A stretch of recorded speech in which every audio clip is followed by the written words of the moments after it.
Malaysia township స్థానికులతో కలిసి పార్కును పరిశీలించిన బండి రమేష్. కూకట్పల్లి కాంగ్రెస్ పార్టీ ఇన్ఛార్జ్ బండి రమేష్ కేపీహెచ్బీ కాలనీలోని మలేషియా టౌన్షిప్ను సందర్శించారు. స్థానికులతో కలిసి ఆయన మంగళవారం టౌన్షిప్తో పాటు పక్కనే ఉన్న పార్కును పరిశీలించారు. ఇక్కడ పార్కులో టౌన్షిప్ వాసులమైన మమ్మల్ని కూడా వాకింగ్కు అనుమతించడం లేదని, ఒకవేళ తప్పనిసరిగా వెళ్లాలనుకుంటే అందుకు గంటల లెక్కన ఫీజు వసూలు చేస్తున్నారని వారు రమేష్ దృష్టికి తీసుకొచ్చారు. పార్కు ప్రభుత్వ స్థలమైన నిర్వహణ ప్రైవేట్ వ్యక్తులకు ఇవ్వడంతో ఈ పరిస్థితి నెలకొందని ఆరోపించారు. దీంతో పాటు టౌన్షిప్ పరిసరాలన్నీ అపరిశుభ్రత తాండవిస్తోందని, క్లీనింగ్ సరిగా లేదని, వీధి దీపాలు లేకపోవడంతో దొంగతనాలు జరుగుతున్నాయని ఫిర్యాదు చేశారు. దీనిపై స్పందించిన రమేష్ వెంటనే జోనల్ కమిషనర్, డిప్యూటీ కమిషనర్లతో మాట్లాడారు.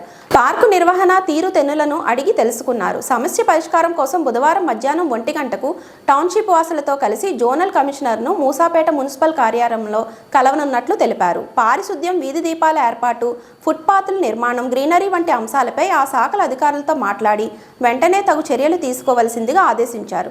ఈ కార్యక్రమంలో నాయకులు గొట్టిముక్కల వెంకటేశ్వరరావు, డివిజన్ అధ్యక్షుడు ప్రవీణ్ కుమార్, శివ చౌదరి, టౌన్షిప్ అసోసియేట్ ప్రతినిధులు సాయి చౌదరి, రవివర్మ, కాకర్ల సురేష్, సి బ్లాక్ అధ్యక్షురాలు సంధ్య తదితరులు పాల్గొన్నారు.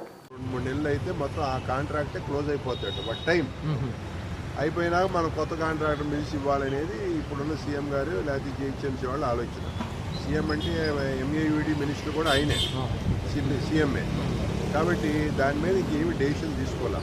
ఆ స్ట్రీట్ లైట్లు అనేది overall Hyderabad, not only Kukatpally, overall హైదరాబాద్లో ప్రాబ్లం ఉందండి. మొన్న మధ్య రీసెంట్గా 500 లైట్లు వచ్చినాయి మన కూకట్పల్లి.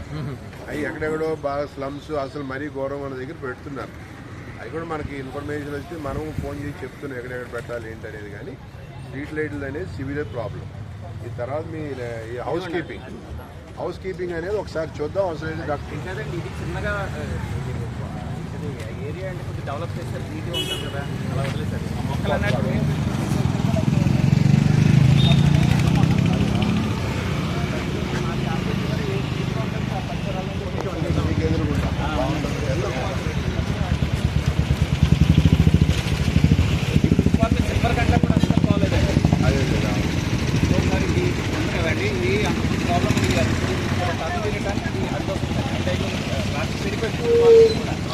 ఎలక్ట్రికల్ లైన్ మన బ్యాక్ ఎక్కడికైనా కూడా ప్లేస్ ఉంది కదా, అక్కడ ఏమైనా అని